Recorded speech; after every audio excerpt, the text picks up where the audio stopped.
¿qué puedo decir? Digamos, que solamente que es una gran alegría para mí que tengamos hoy día a Sebastián dándonos una charla, porque nuestra relación antigua, ¿ah? Conozco a Sebastián desde hace muchos, muchos años, y la verdad es que tuve la suerte de tenerlo en mi laboratorio, porque es un tipo de tan versátil que asombra. Lo primero que me acuerdo es que de las muchas cosas, ustedes saben que nosotros hacemos electrofisiología, pero me dijo, pero aquí hay que hacer fluorescencia, y buscó caño, buscó microscopio, y montó el primer microscopio de fluorescencia en el laboratorio. Y así ha seguido creando nuevos espacios dentro del laboratorio que ahora tiene, la verdad, como profesor de la Universidad Austral, que a mí siempre me asombra, porque cuando uno cree que ya se va a encaminar en un campo, salta otro, ¿ah?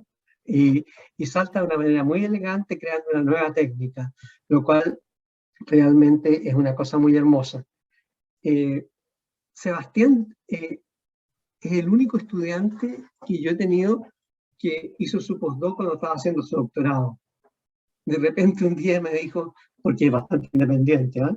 No les voy a contar algunas anécdotas que podrían ser bochornosas, pero la que les voy a contar es verdad. Un día dijo, bueno, Ramón, ¿sabes que me voy a ir a Estados Unidos? ¿Y a qué le digo yo? Ah, voy a ir a un laboratorio en Estados Unidos y dejaron con el señor David Klapman a trabajar. Y yo, ¿qué le voy a decir? Así que partió, estuvo 3 o 4 meses. David, entonces me comunico con David después y David me dice, oye, los estudiantes sí que son increíbles, porque bueno, llegó acá, montó su PatchClam, montó todas sus cosas, ni las postdocs aquí hacen eso, ¿no? Entonces, para que vean ustedes la independencia de Sebastián. Es realmente, a mí me gusta su estética, la manera que se aproxima a los problemas. Y, y, y de repente aparece siempre una cosa nueva, por ejemplo, los TRP en alga. ¿Quién se le ocurrió estudiar un TRP en alga? ¿Ah? Pero resulta que lo encuentra, y no solamente encuentra ese TRP en algas, sino que nos dice que las algas tienen un sistema sensorial que usa los mismos TRP que usamos nosotros.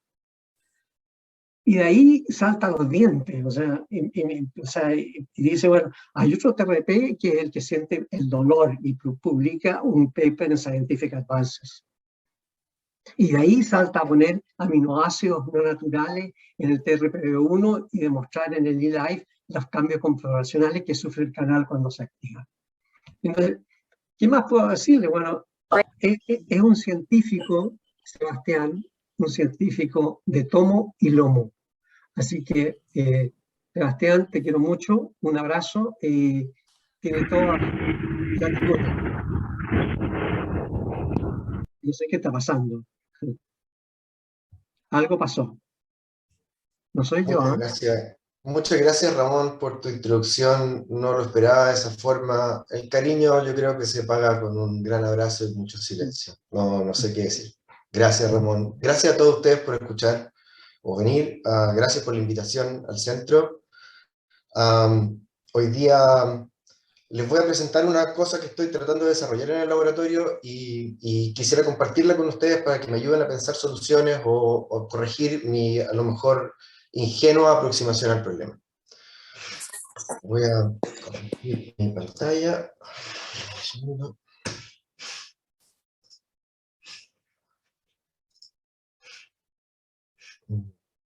Creo que es esto.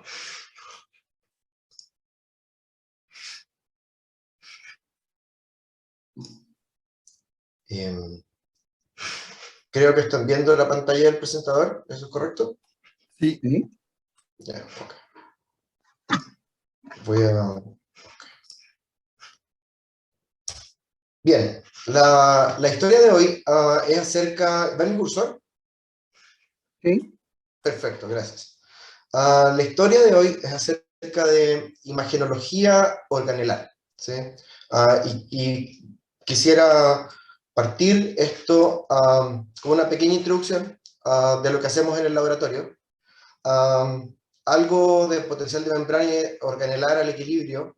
Quizás sirve también esta introducción y primera parte para los estudiantes que están acá, a lo mejor para poder entender mejor la idea. Hay ciertos canales de iones en los organelos de los que hemos explorado algunos. Y esta expansión de la pregunta y el pequeño par de diapositivas en patrones y redes creo que es algo que quisiera compartir como ideas con ustedes, que van a ser los próximos pasos que estoy siguiendo en el laboratorio, al menos en esta línea. ¿Qué hacemos en el laboratorio? Bueno, nosotros trabajamos, como dice Ramón, en biofísica de proteínas de membrana en canales de iones a nivel molecular. Entonces hacemos estudios de estructura-función y los medimos a través de patch clamp o fluorescencia. Vemos cambios conformacionales o tratamos de aproximarnos a la mecánica de los canales.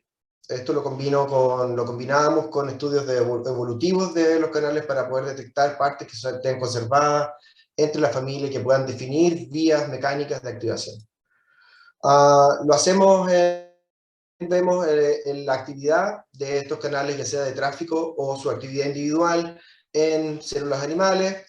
Estamos trabajando hoy día en células de planta, montando setups para poder ver la actividad eléctrica en los pelos radiculares junto con la fluorescencia de plantas transgénicas que contienen sensores para diferentes iones, de forma de poder coordinar la electrofisiología y la fluorescencia para entender cómo se transducen señales desde la raíz hacia la planta superior. Hemos también explorado electrofisiología o imaging de actividad eléctrica en biofilms de bacterias, que creemos que es parte de un sistema que se traduce finalmente en la forma que adoptan los biofilms. Hemos estado haciendo intenso trabajo estos últimos años junto con Juan Opaso, acá de la Universidad Austral, en filogenias y para poder establecer cierta evolución funcional, estructural en canales TRPs. Y a modo de anécdota o avance, nuestro último trabajo que está en revisión, está disponible como preprint. Hemos encontrado que toda la familia TRP, entendida como un gran grupo de canales que quizás son un poco diversos, nos ha costado encontrar homologías de secuencia, sin embargo conservan tres parches estructurales que contienen los mismos aminoácidos altamente conservados, y esos parches están asociados con a lo mejor bisagras que permiten el movimiento mecánico del canal. Las filogenias nos han permitido entender la distribución de aminoácidos o las secuencias conservadas en términos de subfamilias TRP y poder de algún modo tratar de aproximarnos a cómo distintas modalidades de activación han ido siendo segregadas en subfamilias. Pero de lo que voy a hablar ahora, o que lo que quisiera terminar hablando, es acerca de biofísica celular. ¿Cómo podría uno entender la actividad celular a través de modelos matemáticos que describan o contengan la información el flujo de información que la célula codifica cuando detecta cosas externas? La célula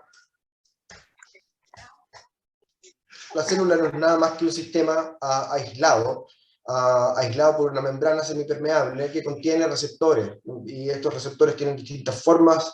Algunos dejan pasar a moléculas cargadas, otros no son electrogénicos, hay receptores que solamente activan cascadas de señalización, etc. En ese sentido, la célula debe mantener un ambiente interno que permita que ocurra cierta cantidad de reacciones químicas que fuera de la célula, por la ausencia de enzimas o el ambiente, no son capaces de ocurrir. Y viéndolo de una forma muy simplista, la célula no es nada más que este sistema aislado que transporta metabolitos, deja pasar oxígeno, libera dióxido de carbono y una serie de desechos. Sin embargo, el juego de entrar metabolitos y eliminar desechos va acompañado muchas veces del uso de energía acumulada en la célula. Y esa energía viene de los gradientes electroquímicos que están contenidos en la membrana plasmática. Y entonces este potencial eléctrico que contiene la membrana plasmática ayuda o es ocupado por la célula para poder transportar cosas o desechar otras. Eso lo vemos muy claro en el transporte transepitelial, y cuando las células evolucionan de algún modo a señalizar a través de esto, encontramos que se desarrollan uniones electroquímicas entre células y se traduce también en la aparición del impulso nervioso. Entonces vamos a encontrar este fenómeno electroquímico que es importante para el transporte transepitelial, y eso para nosotros en esta idea es importante porque los organelos más bien viven en este paradigma de no ser electroexcitables, y entonces la mayor cantidad de variaciones del potencial la vamos a ver en términos como uno los podría entender al equilibrio. Y la forma más convencional de poder entender cómo se establece el potencial de reposo o cuál es el potencial de reposo de una célula es más bien la suma de las actividades de transporte que tenga una célula, ¿sí? A través de saber cuáles exactamente son los sistemas que permean iones, saber cuándo estos sistemas de permeación tienen cierta probabilidad, yo puedo calcular entonces un potencial de membrana al equilibrio. Las células que son electroexcitables, que es lo que a uno más le martillan en la cabeza, ¿sí? Generan potenciales de acción, y eso es más bien un juego, ¿sí? de despolarizar, luego de que llega un estímulo de entrada, y volver a repolarizar, ¿sí? En un ciclo que significa algo, y significa algo que está codificado en términos de la frecuencia del estímulo. Sin embargo, no toda la célula, en este caso neuronal, tiene estos potenciales de acción. El cuerpo de la neurona tiene potenciales, en el cuerpo de la neurona vemos potenciales graduados, ¿sí? Cuando estos potenciales graduados superan cierta magnitud en el segmento inicial, uno podría generar un potencial de acción. Y estos potenciales graduados se parecen mucho a la actividad también organelar, ¿sí? Dependen de la activación de algún tipo de canal o transportador. Lo que uno debe recordar también es que hay aspectos de esta biofísica del potencial de membrana que uno no considera en una célula muy grande. Por ejemplo, uno considera que la pila, ¿sí? La pila mantenida por las concentraciones al equilibrio, ¿sí? Mantiene un potencial estable, ¿sí? Que no cambia mucho. ¿Sí? Uno no supone que las concentraciones al equilibrio van a cambiar durante la generación de un potencial de acción. Pero los organelos son estructuras de volumen muy pequeño. Y en ese volumen muy pequeño, el transporte electrogénico sí va a cambiar la concentración de algún ion dentro, y eso sí va a afectar el potencial de membrana. Y es importante a lo mejor abstraerse también a los pequeños volúmenes que contienen estos organelos. Y en los organelos uno encontrará una gran cantidad de canales y transportadores, ¿sí? Hay quizás más que en la membrana plasmática. Entonces es un paso interesante para poder explorar, ¿sí? Cómo este potencial de membrana cambia, ¿sí? Y qué significa que cambie. Para mí es de algún modo una medida, o una medida que me da la idea de la actividad metabólica organelar. Si es que están acoplados a transportadores electrogénicos, voy a no solo cambiar la concentración de iones, sino que eso es producto de que yo estoy desechando o incorporando algo al lumen de este organelo. Entonces, para eso no hay herramientas. Es difícil ver en una célula viva, poner un electrodo y ver cuál es el potencial de membrana, y entonces, como es muy pequeño, diseñamos o adaptamos una técnica, se la robamos a Panchito, Barón y Ricard. ¿Sí? Esta técnica fue diseñada para ver la actividad eléctrica en una neurona, utilizando una molécula, un ion hidrófobo, que en biofísica se ha utilizado un montón. Esto es DPA, dipicrilamina, que es parte de un explosivo. Si se fijan, ¿sí? Estos anillos recuerdan los precursores de nitroglicerina y esas cosas.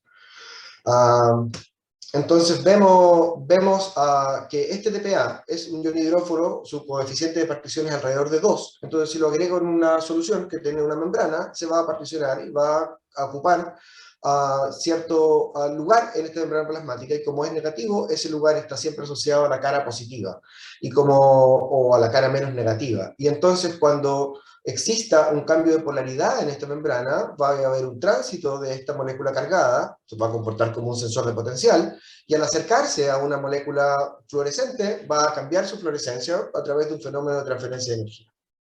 Entonces, básicamente, el sensor de potencial es una molécula pequeña que se particiona en la membrana, luego de un cambio de polaridad, cambia su posición relativa en la membrana y puede cambiar entonces, de acuerdo a este cambio de polaridad, la fluorescencia de un reportero.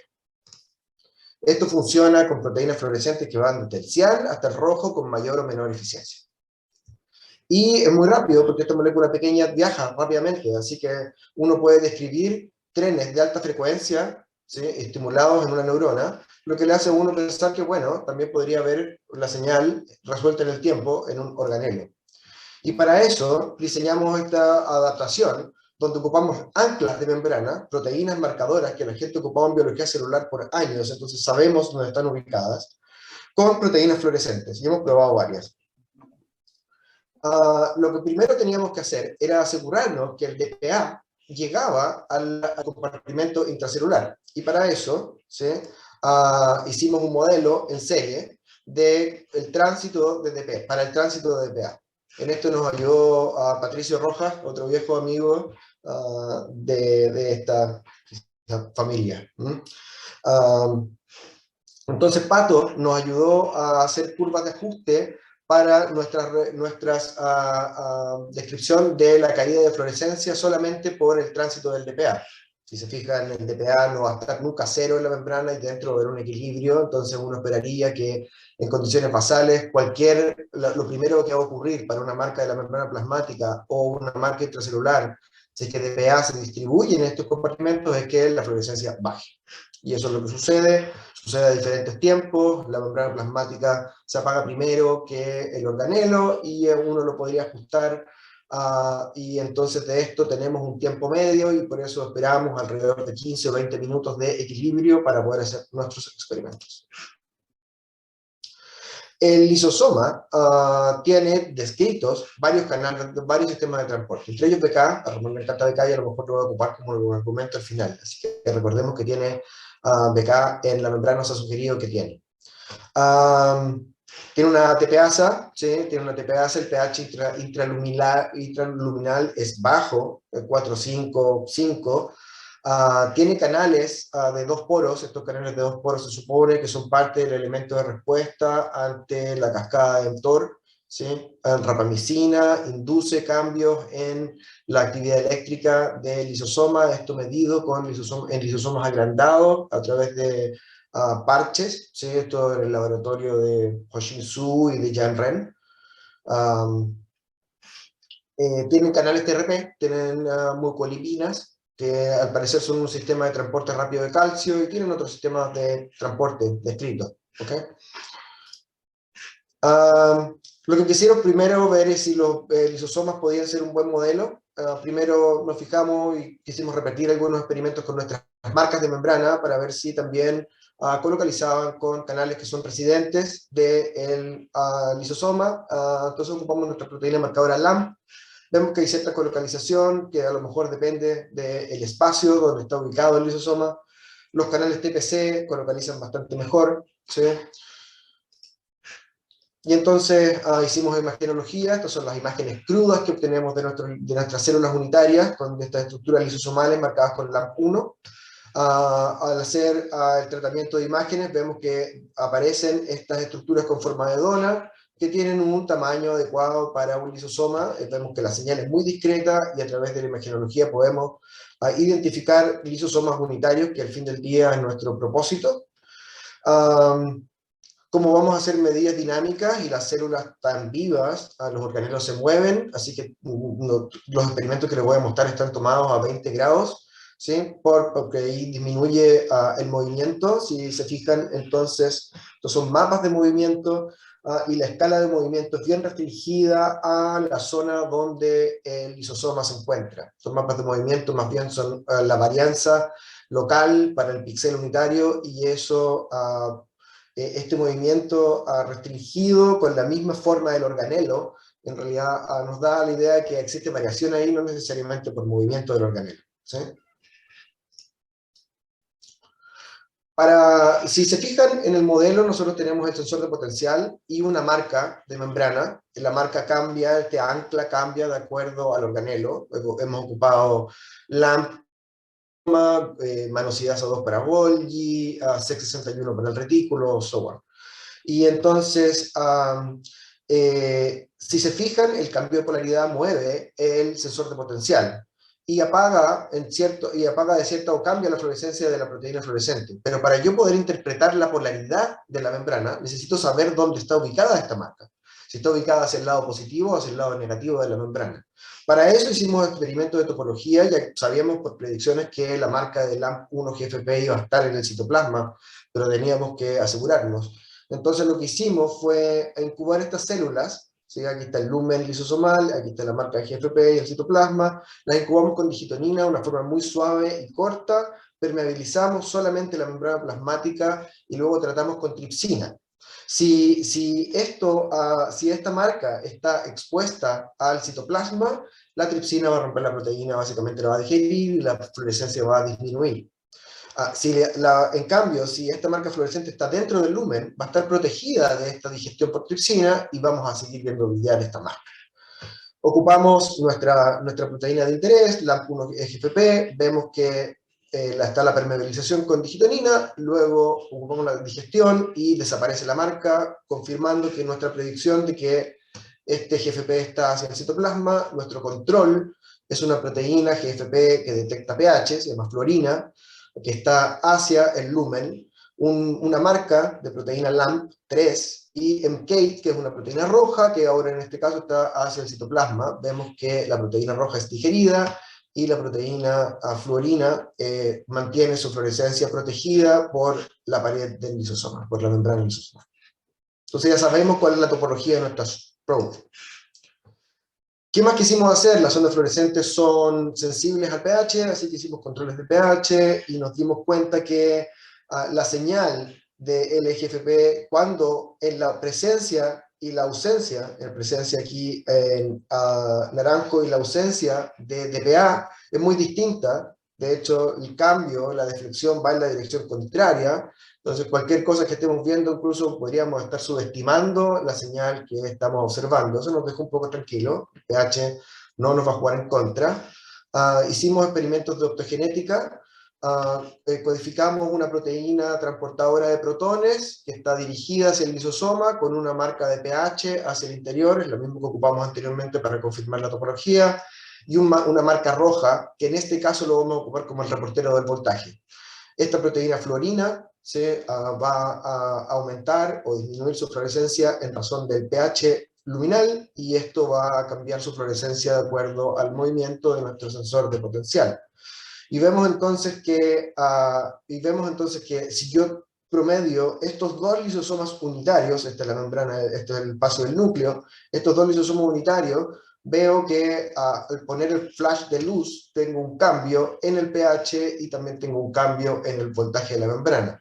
Si se fijan, la señal ruido aquí es muy chiquitita, pero recuerden, estoy fotoestimulando una zona y estoy registrando solamente desde dos lisosomas únicos, ¿sí? Así todo, uno puede discriminar que existe un cambio cuando veo la presencia del DPA o la ausencia de este. Así que podemos detectar incluso a nivel de organelo unitario estos cambios de voltaje. Hacer experimentos de entrega de soluciones, a Cristian Castillo, un ingeniero que trabaja en el laboratorio, hoy día tiene una empresa, se llama Big Bob Electronics, diseña equipamiento científico, y en este caso lo que estamos ocupando es un sistema de drug delivery y perfusión que se controla digitalmente, y podemos hacer el chattering de nuestro sistema de imagenología. Que si bien en este caso describe cómo está hecho, este CCD chip en realidad es un Scientific CMOS. Sebastián, ¿te puedo interrumpir? Sí. Perdón. Es que con respecto a la dipicrilamina, porque la dipicrilamina... Sí. Entonces, ¿cómo lo diriges tú exclusivamente al lisosoma y no se te ponen todas las membranas? Muy buena pregunta. La dipicrilamina no es fluorescente, ¿sí? Así que la veo en todas está en todas las membranas. Efectivamente, eso es lo que yo esperaría también. Sin embargo, la marca que reporta a dipicrilamina tiene un ancla que está asociada al tipo organelar. Entonces ocupo el mismo sistema de FRET, que es en realidad el mismo sensor de potencial para todos los organelos, pero solo lo veo donde yo expreso una marca fluorescente. Okay. Quisimos asegurarnos de que podíamos calibrar esto, y como no le podemos hacer parche, y pensamos que vamos a medir esto en una célula viva, tratamos de traspasar. Andrea. Sí, gracias. Me voy a aprovechar de la pregunta de Ramón para hacerte otra pregunta. ¿Tú cada vez que haces estos experimentos tienes que transfectar la célula o tú tienes algún sistema estable? Tenemos estables con piggyback vectors. Entonces hacemos con el sistema de tramposasa, tenemos estables para los diferentes tipos de marcas que tenemos. Estamos hoy día fabricando estables dobles y triples porque lo mío es luego pensar en coordinar, ver cómo a estudiar la actividad sincrónica entre los compartimentos RMB. Ya, o sea, tú lo puedes calibrar una vez como en una línea o en tipo celular estable y ya no tienes que hacerlo cada vez todo esto que estás explicando, ¿sí? Sí, exacto. Vale. Gracias, esa era la pregunta. Entonces lo quisimos calibrar ahora en términos del voltaje. Queríamos finalmente una curva de fluorescencia versus voltaje, y esto lo hicimos a través de ocupar técnicas ancestrales. Básicamente trasladamos esta permeabilización que ocupamos para la topología, la trasladamos conceptualmente a transformar esto en un electrodo de potasio a través del uso de valinomicina, junto con nigericina, para poder colapsar el potencial del gradiente de protones del lisosoma, que es el que contiene la mayor cantidad del potencial de membrana, responsable de la mayor cantidad del potencial de membrana.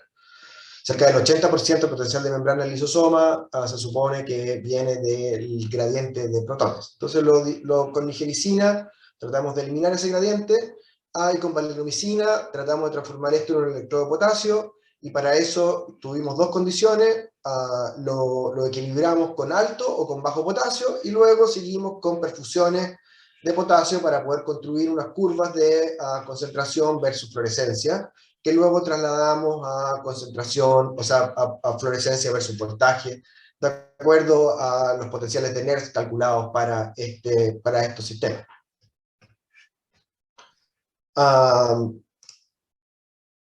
Ahora, para calcular el valor absoluto del potencial de membrana en la célula viva, tuvimos que incubar con digitonina para poder encontrar una condición final conocida.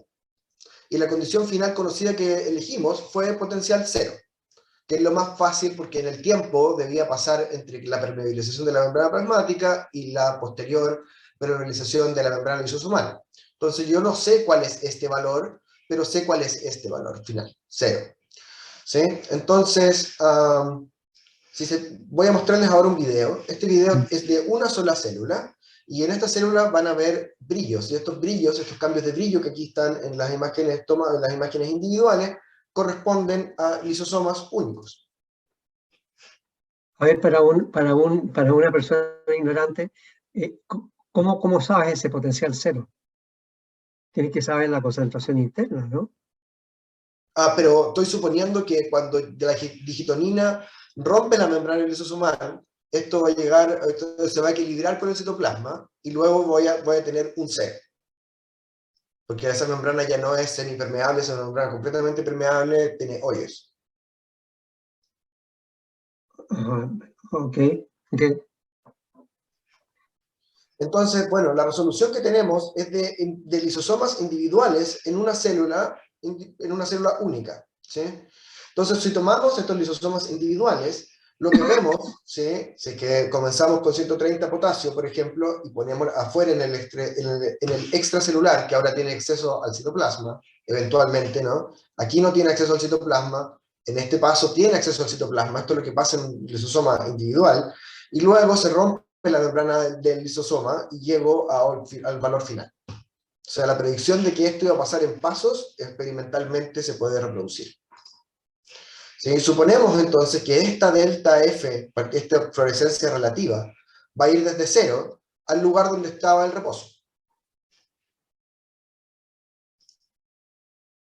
Vimos que existen diferencias que no exploramos. Por ejemplo, si bien el valor final o el delta fluorescencia final que observamos es muy similar en condiciones de sodio o de potasio externo al lisosoma, el tipo de transiciones que vemos no son las mismas, sugiriendo que hay mecanismos de potasio involucrados en el establecimiento del potencial de membrana, y al romper la membrana plasmática y cambiar estas concentraciones locales a un lugar que no conocemos, existen compensaciones que están relacionadas con conductancias de potasio, pero esto no lo exploramos de ningún modo. Solamente nos quedamos con el sistema más simple que llegaba y nos permitía analizar este cambio total de delta fluorescencia.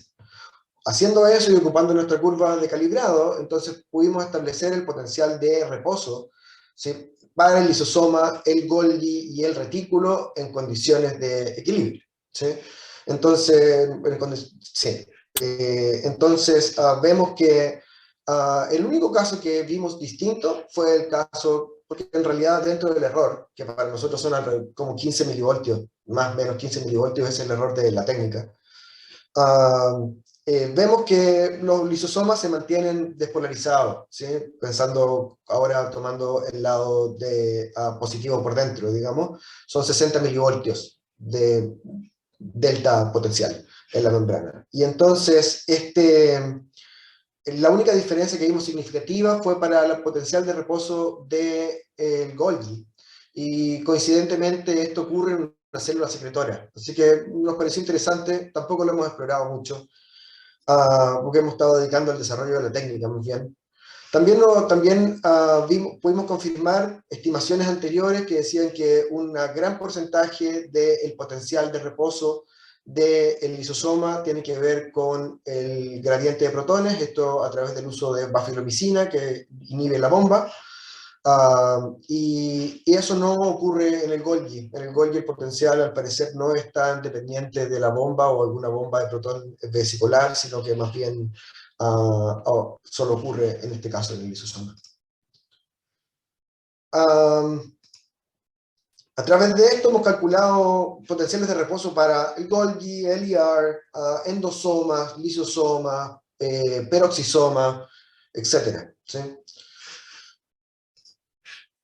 Y estos potenciales de reposo cambian, y cambian de acuerdo a la actividad de ciertas proteínas contenidas en el organelo, y en este caso TPCs, que están asociados a la vía de rapamicina, los vamos a ocupar, ¿sí?, para poder hacer estudios de prueba de concepto, ¿sí?, porque ya sabemos que son responsables de cambios de permeabilidad en el lisosoma, que eso está asociado al pH, que está asociado al transporte de sodio, y que se asocia y se activa o se desactiva de acuerdo a el estado de activación de mTOR.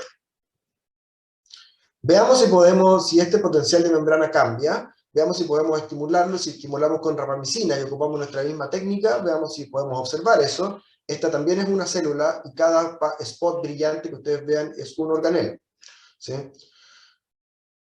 Entonces, esta es una célula que está expuesta en algún minuto a rapamicina, y uno ve que la actividad individual, ¿sí?, algunos con movimiento, otros no, se puede detectar, ¿sí? Si uno lo ve a nivel de este organelo y ese organelo unitario en una célula, y ponemos rapamicina, vemos que uno puede discriminar, ¿sí?, sobre la señal ruido la diferencia de potencial de membrana de organelos individuales. A través de promediar muchos, vimos que la respuesta de rapamicina no siempre es la misma dependiendo del tipo celular, el tipo celular que responden menos. Vemos que el estado nutricional de la célula, si es que tiene medio sin alimento o medio con alimento y factores de crecimiento, es distinto.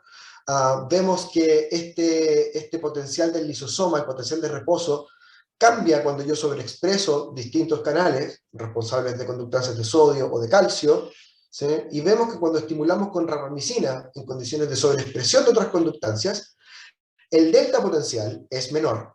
Sin embargo, la repolarización que sigue a esta despolarización inicial, esta es la condición control, se despolariza en respuesta a rapamicina, y en presencia de rapamicina se comienza a repolarizar. O sea, esto tiene una actividad, tiene a lo mejor aquí algún elemento voltaje dependiente que le permite restaurar, actuar como un shunt y restaurar el potencial de reposo. Da igual, o no da igual, a pesar de que es distinto el delta, el cambio en el potencial de reposo en respuesta a rapamicina para la condición control con respecto a las condiciones de sobreexpresión de canales, este punto que marco acá son 10 milivoltios, así que positivo. Así que en este lugar, independientemente de la magnitud del cambio de potencial, ¿sí? Este lugar es 10 milivoltios en la membrana. Así que hay algo a los 10 milivoltios de la membrana del lisosoma que se activa. Es voltaje dependiente y permite la repolarización del organelo. Ese tipo de cambios me han llamado la atención. Me gustaría comenzar a estudiar los cambios de frecuencia en la membrana organelar para ver si ese cambio de frecuencia codifica cierta información. Para eso hemos estado trabajando con modelos matemáticos para poder ver, a través de las ecuaciones de flujo, qué componentes de transporte de membrana podrían ser responsables o no de tales cambios. Esto lo está haciendo un estudiante del laboratorio, Cristian Castillo. Osvaldo también nos ha ayudado a poder desarrollar este proyecto. Y quisiera expandir esto, mostrar cómo lo estamos expandiendo. ¿Sí? Por ejemplo, esto es una señal de LAMP1, el lisosoma, en azul, y SEC61 en blanco. Esto es el retículo. ¿Y qué pasa si echamos rapamicina a este sistema y activamos el lisosoma, como ya habíamos visto que somos capaces de hacerlo, y luego agregamos digitonina y rompemos el cerebro y veamos qué pasa y activemos todas las cosas que se activen cuando cambie la concentración de iones del citoplasma? Entonces, allí se agregó la rapamicina y uno ve un cambio en la intensidad de fluorescencia de estos azules. Sin embargo, algo de blanco. Y cuando rompemos la membrana plasmática, vemos que el blanco del retículo se activa por todos lados. Entonces, bueno, esto es lo que uno esperaba, que se activara por todos lados. Lo que era inesperable, o bueno, inesperado para mí al menos, era que se activara en pequeños núcleos chiquititos antes de que, o sea, en simultáneo o en sincronía con los cambios que ocurrían en el lisosoma. Así que quise ver eso un poco más en detalle. Me faltaba microscopía para hacerlo, así que en Janilia me entretuve con los microscopios, y con Eriscan pude resolver mejor los componentes organelares. Estos son las mismas marcas, SEC61 ahora en rojo. Vemos la red reticular, este cuadro está ampliado en este lugar, y vemos los organelos individuales muy bien resueltos. ¿Sí? Y podemos hacer estos estudios con tecnología acá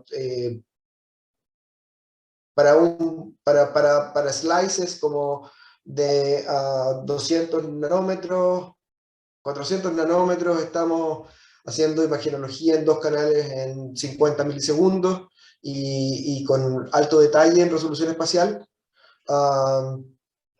Podemos ver que identificamos estos organelos, pero ahora las células están vivas, así que los organelos se mueven.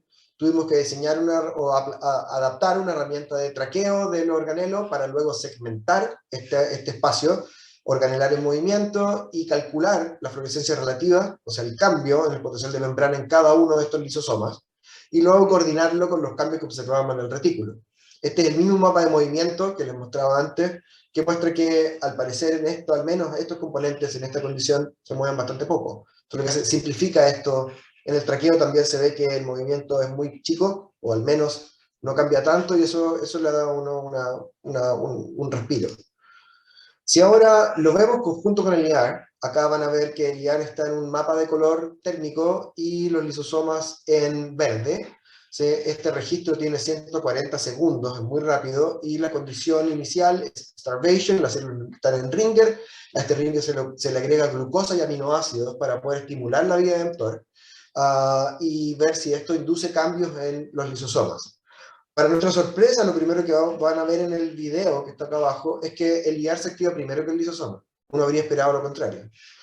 Luego vemos que se establecen interacciones específicas entre partes del retículo y el lisosoma, y que hay cambios coordinados del potencial de membrana entre un organelo y otro. Esa fluctuación que van a ver es la actividad normal del lisosoma. El lisosoma, como les mostraba, es capaz de repolarizarse, así que en la actividad metabólica del lisosoma, que al parecer cambia un poco el potencial de membrana, siempre es compensada por un mecanismo, al parecer voltaje dependiente, que permite que esté fluctuando, ¿sí?, alrededor de un potencial medio. Y eso lo ven ustedes como un destello. Si se fijan, hay partes del retículo que abrazan y anclan al lisosoma. En este lugar, ¿sí? Se nota muy claro. ¿Sí? A pesar de que la red reticular a pesar de que la red reticular es muy clara y es continua, la señal que tenemos del cambio de voltaje es muy discreta y siempre cercana a los lisosomas. Incluso en lisosomas que no detectamos bien en el traqueo, entonces eliminamos del análisis, ¿sí? O de este video con la segmentación, vemos actividad localizada del IAR. Y eso me parece muy interesante, porque aunque hay un fantasma acá, esta señal alrededor me indica que aquí debería haber un fantasma. Y efectivamente hay uno. Eso es súper interesante. Si ahora lo vemos en un gráfico, vemos que estos cambios de IAR, que son bien, en el voltaje del IAR, que son bien pronunciados, se acompañan con cambios posteriores del potencial del lisosoma. Pueden tener mayor o menor magnitud y pueden ir en la dirección de despolarizar o hiperpolarizar el organelo, ¿sí? Estamos tratando de ver estos cambios de despolarización en términos de cómo cambia la frecuencia de estos eventos, o el ruido interno, o la varianza de la señal a través de estudios de componente principal, análisis de componente principal, y no me ha resultado mucho. Aunque esto es capaz de agrupar, todavía no estoy entendiendo exactamente bien qué es lo que está agrupando. Así que creo que ahí nos hace falta harto trabajo interno de matemática. En el caso puntual, en algún minuto alguien me preguntó, bueno, pero esto puede tener que ver con el calcio, que el intercambio de calcio que puede haber entre el IAR, una liberación de calcio inicial que activa el lisosoma, y ese no es el caso. Si uno estimula la liberación de calcio del IAR, básicamente uno ve este cambio de potencial de membrana del IAR, no se activa o no cambia su potencial hasta que uno no agrega taurina, que es otro ligando que se une a mTOR. Entonces, esta herramienta que hemos tratado de montar cumple con algunas cualidades que tendría una herramienta ideal para nuestros propósitos, ¿sí? Permite registros de procesos que ocurren en segundos, ¿sí? Que para mí es muy importante. Quisiera entender cómo la célula codifica las cosas que siente en términos muy cortos de tiempo. Permite obtener data sincrónica, o sea, sincronizada de diferentes compartimentos. Permite hacer correlaciones espaciales muy bien definidas. Disminuye el número de componentes que se necesitan, porque para cada uno de los organelos solo necesito una marca con una proteína fluorescente, y minimiza la activación que yo no deseo. Muchos de los otros probes van a, de algún modo, no permitir una interpretación lineal entre lo que estoy observando y el modelo. En este caso tengo un solo sensor de potencial, así que conceptualmente es el mismo FRET que está ocurriendo en los diferentes compartimentos. ¿Andrea? Sí, bueno, esta parte se puso bien provocativa, entonces voy a tratar de hacer las preguntas ordenadamente. Yo quería saber si los cambios en el potencial de los organelos repercuten en el cambio de la potencial de la membrana de la célula, o sea, la gran membrana. Esa era la primera. Y la otra tenía que ver con cuando tú le pones nutrientes a la célula. ¿Tú sabes si dónde están esos nutrientes? ¿Se están moviendo homogéneamente? ¿Y cómo sería la secuencia? Digamos, ¿cuál es la organela responde a algo que ocurrió en otro lugar, o este sensamiento metabólico es directo sobre las organelas? Perdimos al... Ahí está. ¿Alcanzaste a escuchar? Estás mudo ahora.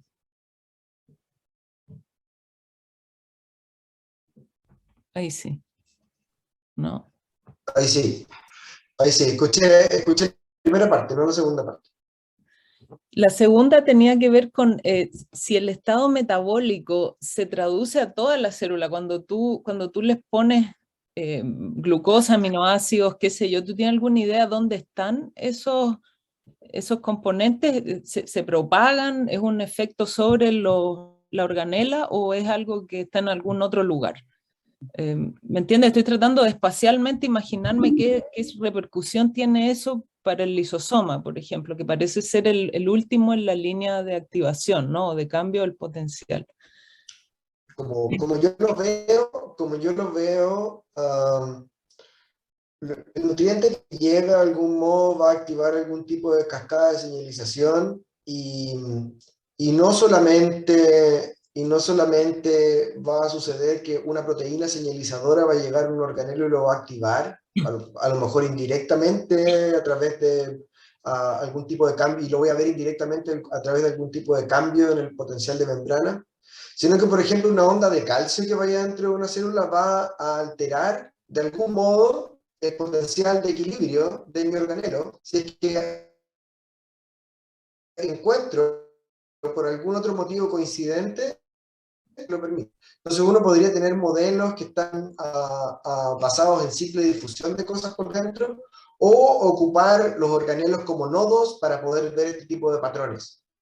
Y eso lo quiero quizás explorar. Ya. Lo otro, el estado del hambre. En el espacio tridimensional, solamente ocupé eso porque es un paradigma que la gente ocupaba antes para poder ver estos cambios en el lisosoma. Con diferentes tipos de readouts, algunos a corto tiempo, como esto, como patch clamp en lisosoma agrandado, o en experimentos más bioquímicos de expresión de proteínas, a diferentes ventanas de tiempo que van desde 12 a 48 horas.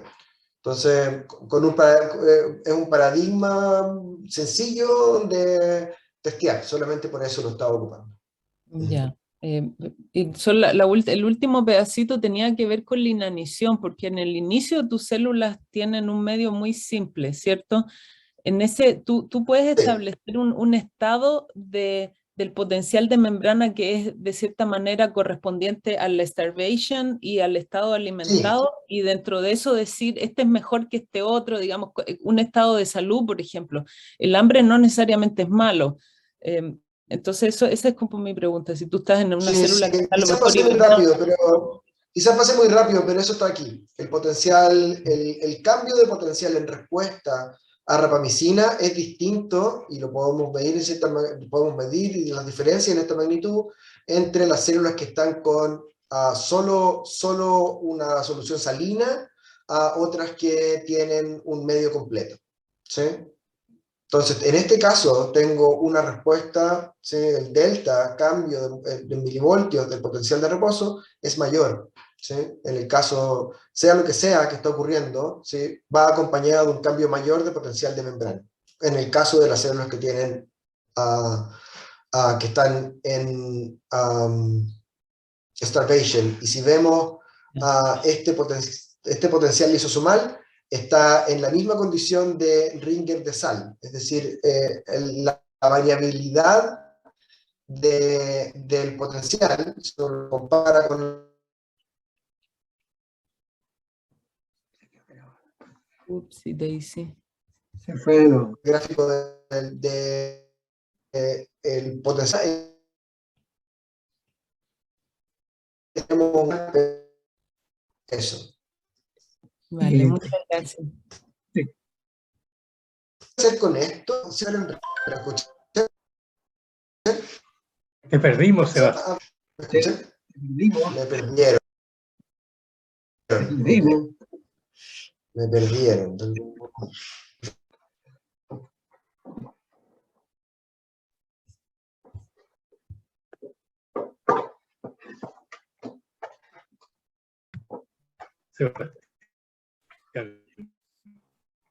Ahora sí que sí.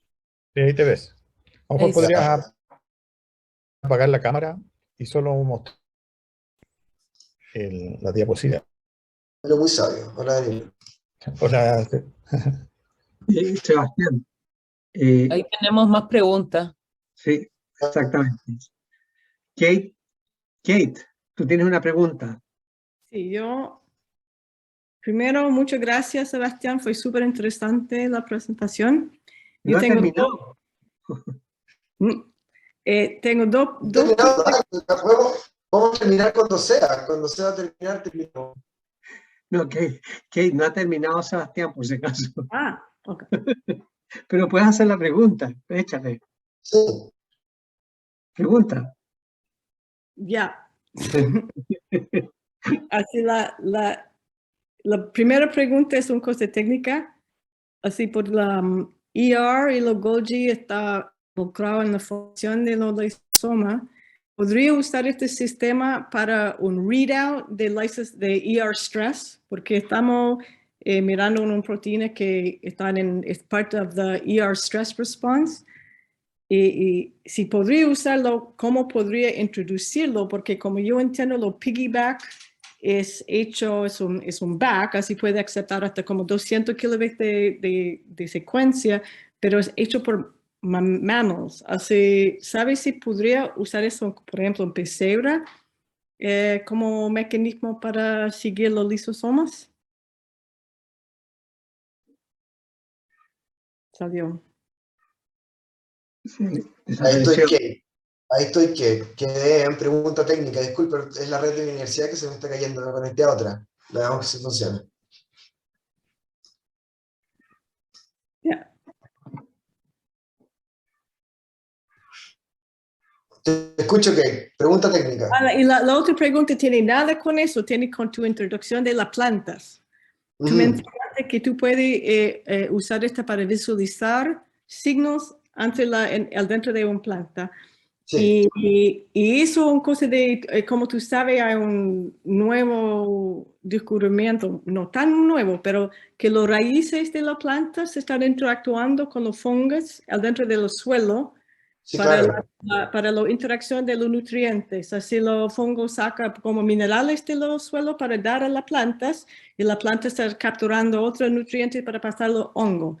Así, ¿podría usar este para visualizar si hay cambio de potencial en este tipo de... Tenemos un estudiante en el laboratorio muy entusiasta, Fernanda, y Fernanda tiene una tesis que tiene que ver con transporte de nutrientes en la raíz y a través de la... Pero siempre la idea detrás y el experimento final es tener plantas que cultivamos enteras, ¿sí? Las plantas las cultivamos enteras en cámaras horizontales, entonces tenemos acceso a la raíz y a la parte aérea, y crecen una al lado de otra. Entonces la idea general es ver si podemos ver propagación de potenciales de membrana entre una raíz y otra, como un tipo de no sé, comunicación planta-planta que podríamos entender ahora como un circuito. Pero eso no se puede poner en las tesis de los estudiantes, porque la verdad los reprueban si no les ponen esas cosas. Pero esa es la idea. Allá vamos. Ah, sí, bacán. A ver, volveré a intentar compartir esta pantalla. No resultó antes, pero supongo que resultará ahora. Y les voy a borrar la lata y solamente les voy a mostrar el final de esto. Hay gente que se ha dedicado ya por más de 20 años a diseñar o a estimar a qué modelos espaciales, ¿sí?, tienen que ver con la formación de redes adentro de las células.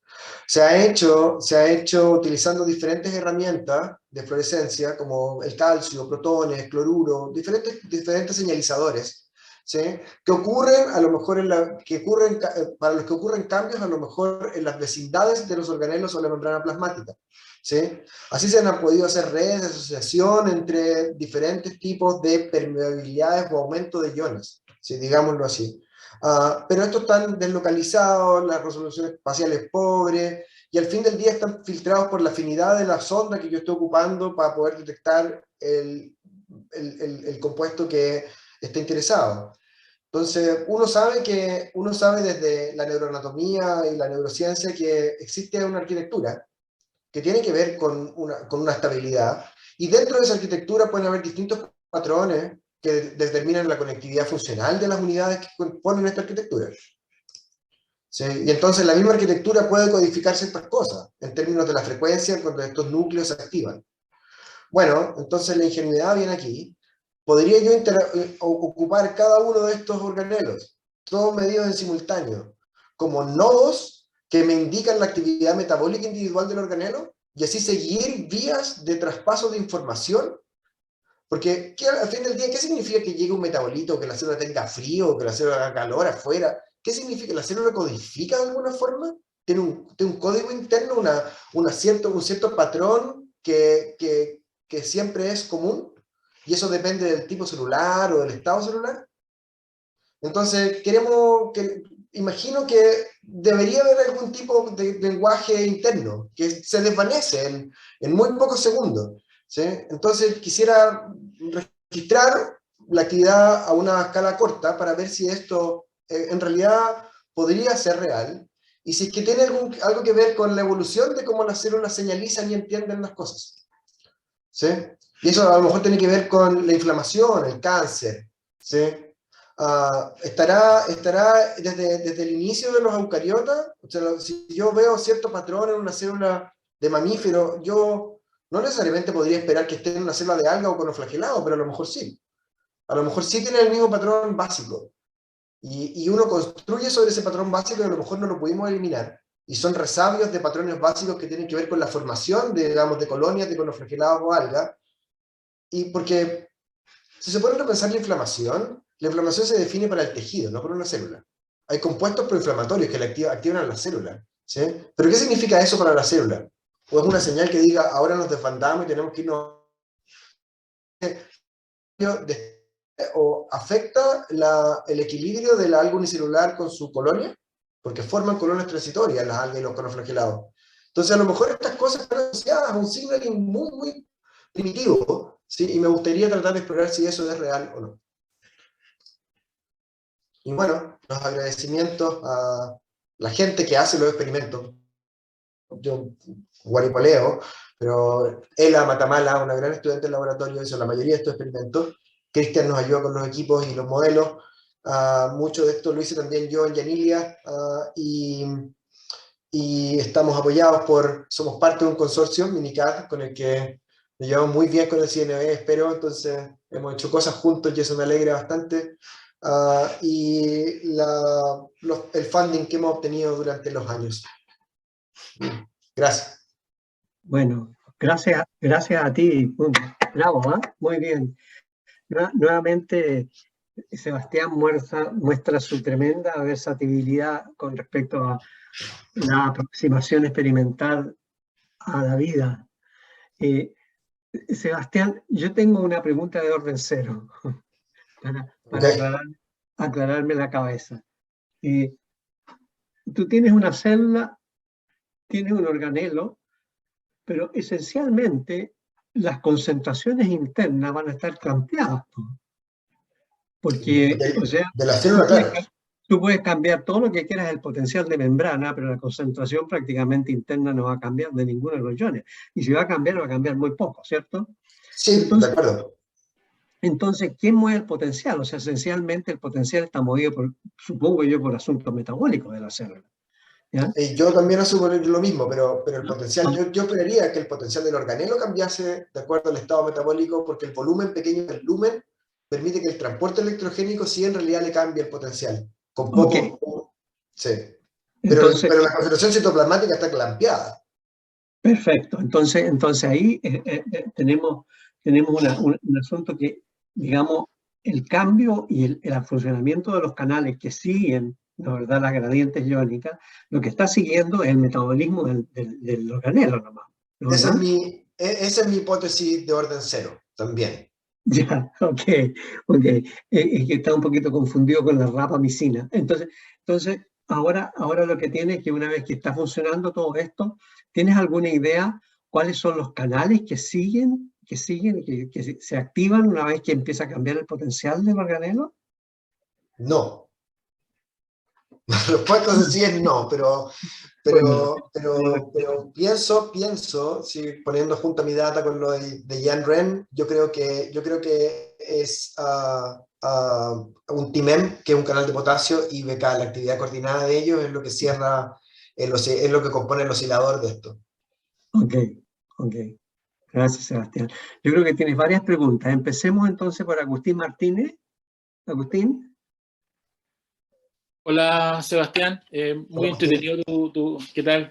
Muy entretenido tu seminario.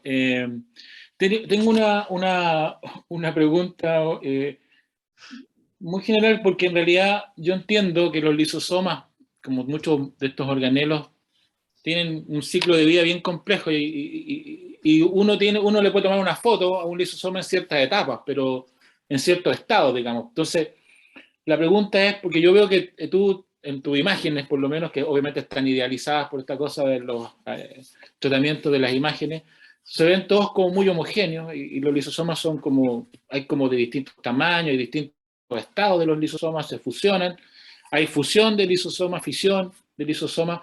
Entonces quisiera saber si tú sabes si es que tú estás mirando un lisosoma en un estado específico, o has visto que es muy heterogéneo, digamos, tu señal. A ver, para hacer la forma más honesta de presentar esto es que uno registra los compartimentos positivos para el marcador. En este caso, el compartimento LAMP1 positivo. Eso es. O sea, ahora, la colocalización de ese LAMP con los diferentes estadios del lisosoma a lo mejor es restringida y no está describiendo todos los estadios posibles del lisosoma porque es residente de cierto estado del lisosoma en términos de su vía secretoria o del tránsito, ¿sí? O biogénesis. Entonces yo creo que lo más honesto es decir, bueno, uno registra el componente LAMP1 positivo, en el caso del Golgi, manosidasa 2 positivo, ¿sí? Que no, el Golgi también está mucho más dividido que el lisosoma de forma mucho más explícita, ¿sí? Y entonces creo que eso de algún modo es honesto, ¿sí? Entonces lo que estoy mostrando acá es un compartimento LAMP1 positivo. Ahora, en ese compartimento hemos visto cambios que son evidentes entre los lisosomas que están en la parte más interna, perinucleares, que los que están más cercanos a la membrana plasmática o intermedios en el citoplasma. Los que están más cerca de la vía de salida, ¿sí? Que podrían ser, o de entrada, que podría ser endosoma, que también se marcan con LAMP1, ¿sí? Tienen un potencial de reposo mucho más parecido al de la membrana plasmática. 30 milivoltios o algo así, y se va despolarizando esto en la medida que entra en la vía biogenética del lisosoma y llega a un máximo perinuclear o central de la célula a 80 milivoltios de potencial de membrana. Y eso tiene que ver quizás con la capacidad acidificadora que va creciendo en la medida que el endosoma va entrando en la vía. Una de las cosas que yo una vez leí es que el lisosoma, cuando se depolariza, se fusiona. Es como una señal que le dice al lisosoma de alguna manera que es como un sistema de protección homeostática. O sea, se fusionan para mejorarse, compartirse cosas y luego se separan. Es parecido un poco a lo que pasa con las mitocondrias. ¿Tú no has visto algo parecido? ¿Si puedes ver eventualmente fusión de los lisosomas? En esta escala temporal donde yo tengo las cosas, no he visto fusión lisosomal. No. A esta escala temporal no. Sin embargo, en diferentes condiciones de sobreexpresión de algunos canales, vemos que los lisosomas tienen tamaños mayores. Lo que supone que se fusionaron en algún minuto, claro. Pero no es un proceso con el que nos topemos recurrentemente ni nada. No. Ok, gracias. Bueno, sigamos entonces con Danilo. Danilo. Ya. Sí. Gracias, Ramón. Bueno, siempre muy entretenido escuchar a Sebastián y la verdad que me dejaste en las nubes. Ahora ya no solo quieres encontrar las galaxias, sino que quieres ver cómo interaccionan las estrellas entre ellas. Y lo veo súper complejo. Tú en tu análisis de los resultados, ¿tú has pensado en la teoría de grafos para poder hacer todas estas conexiones que quieres hacer en tu estudio? La verdad es que no. Pero está en el cuaderno del to-do, porque ya me lo habían preguntado exactamente lo mismo. Si se había ocupado teoría de grafos para hacerlo, porque es muy útil para poder minimizar las variables que voy a ocupar. Pero no he tenido tiempo de sentarme con el cuaderno, pero sí. Yo que pensé que no había entendido nada, pero me alegro, por lo menos, creo que la aproximación a donde probablemente vas a ir, te lo menciono porque los chicos de bioinformática de Talca, tú que tienes conexiones con ellos, tienen un curso muy fuerte en grafos, en teoría de grafos, y pueden hacer cosas bien entretenidas. Y lo otro, los astrónomos también usan teoría de grafos cuando quieren evaluar interacciones entre estrellas. ¿ya? Por eso te digo lo de la galaxia. O sea, tú Ujú. tienes el mapa de la galaxia y ahora quieres ver quién con quién y cómo se mueven y tal. Sí, Así generan que, histogramas, estas cosas que se llaman histogramas, ¿no? Y a través de los histogramas se ven pero, varianzas y cosas. Sí. Tengo sí, que, pero, tengo que... sí, pero generan redes entre ellos. Es decir, tú puedes conectar quién con quién está conectado bajo ciertos criterios. Claro, y ahí se puede probar y eventualmente puede que saques algunas cosas muy entretenidas. Así que mucho éxito. Ya. Gracias, Daniel. Y ahí veo el comentario en el chat del profesor Patricio Orio. Obvio, si Patito estuvo haciendo una visita amistosa y quedé llamarlo para que me ayude, porque Pato siempre me ayuda a entender lo que yo veo. O sea, él me explica lo que yo hago. No menciones Y, al Pato aquí. El Pato está interdicto. bueno, pero me va a ayudar igual, porque siempre me explica. Juan Carlos tenía la mano levantada. Sí, hola Sebastián, muchas gracias por Hola, Juan Carlos. el interesante seminario, técnica que va a tener mucha utilidad y bueno, tus trabajos son muy bonitos. Mira, yo quería mencionar algo que es complementario a esto, en enfermedades musculares y en denervación de los músculos, el potencial mitocondrial, el potencial de los lisosomas cae. Y reacción de la membrana con las membranas de los organelos, porque en esas situaciones aparecen hemicanales. ¿Eh? Tú bloqueas los hemicanales y el potencial de membrana de la mitocondria se recupera en media hora, queda normal. Y eso decía de que la gente que estaba diciendo que las enfermedades musculares eran consecuencia de una alteración de la mitocondria, no, parece que es una alteración en la membrana. Y cuando uno recupera la membrana, recupera los organelos. Entonces ahí como que la señal viene de arriba hacia adentro. ¿Ya? Y bueno, esto es complementario a todo lo que tú decías. Y me parece que es una técnica maravillosa que va a tener muchas utilidades para entender lo que está ocurriendo en muchas patologías. Bueno, Así que sí, muchas gracias por vamos a tu... empezar por lo más fácil, por ejemplo, migración celular o células tumorales que están más establecidas como líneas o como paradigmas de estudio. Creo que vamos a utilizar varios de esos como prueba de concepto. Sí, para allá vamos. Buenísimo. Bueno, no veo más preguntas. ¿Hay más preguntas por ahí? ¿No?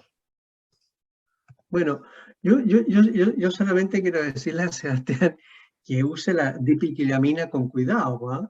Entonces, porque es un explosivo. El problema es que ya no se pueden importar ya. No, ahora sí, ahora la venden, al contrario que si la venden líquida, bien diluida, no explota. Entonces, así la venden ahora. Sigma, de hecho. para recordarle que estas cosas, la dipiquilamina, vienen de los tiempos de las bicapas, ¿no, verdad? Y que se usó como un Johnny hidrófono, ¿verdad? Porque el movimiento de la dipiquilamina produce una gating current, ¿no? Produce una gating current y tiene otras cosas que esperaba, yo esperaba que alguien me preguntara acerca de la capacidad de la membrana con dipiquilamina, porque bueno, así que carga anillos. Eso también es algo que quisiera evaluar. ¿Cuánto ruido yo le estoy metiendo al lisosoma poniéndole dipiquilamina en su membrana? Te quedaste pegado. Te volviste a quedar pegado. Bueno, yo no sé si hay más preguntas o comentarios acerca del seminario de Sebastián. Sebastián, te quedaste pegado durante un rato. Entonces, Ahora volví, pero yo te escuché perfecto. bueno, pero en todo caso, te agradezco mucho haber estado con nosotros.